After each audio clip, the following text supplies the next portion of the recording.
ارشاد فرما دیا کہ جب نماز کا ارادہ کرو تو تم کیا کرو، فاغسلوا وجوہکم، اپنے منہ کو دھو، پھر اپنے ہاتھوں کو دھو اور پھر سر کا مسح کرو۔ تو گویا کہ وضو جو ہے نماز سے پہلے اہم چیز ہے۔ نماز سے پہلے وضو کا کرنا گویا کہ انسان پاکی حاصل کرتا ہے، اور اس پاکی کے بعد پھر اللہ کے گھر میں آتا ہے، اور پھر جو ہے جو اس کو عبادت میسر ہوتی ہے وہ کرتا ہے۔ تو وضو کا کرنا انتہائی ضروری ہے۔ نبی کریم صلی اللہ علیہ وسلم کا ارشاد گرامی ہے، آپ نے فرمایا کہ جب کوئی مسلم بندہ وضو کرتا ہے اور اس میں اپنے چہرے کو دھوتا ہے اور اس پر پانی ڈالتا ہے تو پانی کے ساتھ اس کے چہرے سے وہ سارے گناہ نکل جاتے ہیں، گویا کہ دھل جاتے ہیں جو اس کے آنکھوں سے ہوئے تھے، اور اس کے بعد جب وہ اپنے ہاتھ دھوتا ہے تو سارے گناہ اس کے ہاتھوں سے خارج ہو جاتے ہیں اور وہ دھل جاتے ہیں جو اس کے ہاتھوں سے ہوئے ہیں۔ اور اس کے بعد وہ اپنے پاؤں کو دھوتا ہے تو سارے گناہ اس پاؤں سے خارج ہو جاتے ہیں جو اس کے پاؤں سے ہوئے ہیں اور جن کے لیے اس کے پاؤں استعمال ہوئے ہیں، یہاں تک کہ وضو سے فارغ ہونے کے ساتھ وہ گناہوں سے بالکل صاف ہو جاتا ہے۔ امام مسلم نے اس روایت کو نقل کیا ہے۔ تو اس حدیث مبارکہ کی روشنی میں یہ بات واضح معلوم ہو گئی کہ عبادت نماز سے پہلے وضو بھی ایک مستقل عبادت ہے، اور وضو کا صحیح جو ہے کرنا، اس کے فرائض کو، اس کی سنن کو دیکھنا، یہ انتہائی ضروری ہے۔ فرمایا کہ وضو کے لیے مستحب عمل یہ ہے کہ آدمی قبلہ رخ ہو کر بیٹھے اور ذرا اونچی جگہ پہ بیٹھے تاکہ پانی کی چھٹکیں جو ہیں اس سے محفوظ رہے، اور پھر فرمایا مسواک کو کرے، اور مسواک کے بعد اپنے وضو کو بسم اللہ الرحمن الرحیم پڑھ کر شروع کرے۔ ایک روایت میں نے پڑھا کہ جو آدمی جو ہے وضو کی ساری دعائیں پڑھتا ہے اور فرمایا کہ دعاؤں کا صحیح اہتمام کرتا ہے، اللہ جل شانہ اس کے وضو میں بہت زیادہ نور پیدا فرما دیتے ہیں۔ اور حدیث میں آتا ہے کہ ہر نماز کے لیے تازہ وضو کیا جائے تاکہ عبادت میں جو لذت تازہ وضو سے ہے وہ فرمایا دوسرے وضو سے اس کو نصیب نہیں ہوتی۔ اس لیے میرے محترم دوستوں اور بزرگوں، وضو کا صحیح کرنا ضروری ہے، اور وضو کے لیے پانی کا کم استعمال کرنا یہ بھی ضروری ہے۔ حدیث میں آتا ہے کہ اگر تم جو ہے دریا یا سمندر کے کنارے پر بیٹھ کر وضو کر رہے ہو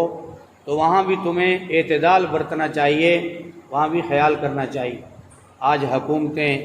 بہت بڑے بڑے فنڈ تقسیم کر رہی ہیں اور بڑی بڑی جو ہے مہمیں چلا رہی ہیں کہ پانی بھائی کم استعمال کیا جائے۔ تو اللہ کے نبی صلی اللہ علیہ وسلم نے 1400-1500 سال پہلے اپنی امت کو آگاہ کر دیا کہ پانی کا ضائع کرنا،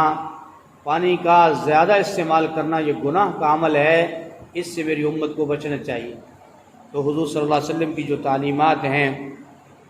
وہ تو سونے کے پانی سے لکھنے کے مترادف ہیں۔ اگر ان کو آدمی پڑھے، یاد کرے، اپنی اولادوں میں منتقل کرے اور اپنی اولاد میں اس کا تذکرہ کرے، اس لیے فرمایا پانی گھروں میں بھی خواتین کو چاہیے، مردوں کو چاہیے، بچوں کو چاہیے، بڑوں کو چاہیے کہ پانی کے استعمال میں اعتدال برتا کریں۔ اگر تھوڑے سے تھوڑا استعمال کریں گے تو پانی جو ہے ایک تو ضائع ہونے کے گناہ سے ہم بچ جائیں گے، اور دوسرا پانی کا ضائع ہونا، جن علاقوں میں پانی نہیں ملتا آپ وہاں دیکھیں کہ وہاں کتنی قلت ہوتی ہے، کتنی کثیر رقم لگا کر پانی جو ہے وہ حاصل کیا جاتا ہے۔ تو میں عرض کر رہا تھا کہ وضو کے لیے بھی پانی جو ہے اس کو استعمال جو ہے حساب سے کرنا چاہیے۔ ایسے نہیں کہ ٹوٹی اتنی کھول دی، مسجد کا پانی ہے، وقف کا پانی ہے، بس جو ہوگا ہوگا۔ فرمایا نہیں، پانی کے اندر استعمال میں فرمایا اعتدال کا خیال رکھنا چاہیے، اور وضو میں بھی کم سے کم پانی کو استعمال کرے تاکہ صحیح اعضاء اس کے دھوئے جا سکیں، اور جو ہے وہ صحیح اعضاء وہ جو ہے اس سے پانی صحیح طریقے سے پہنچے اور وہ صحیح طریقے سے دھو سکے۔ تو فرمایا کہ جو ہے وضو کے کرنے میں اللہ کے نبی صلی اللہ علیہ وسلم نے ارشاد فرمایا کہ جب مسلمان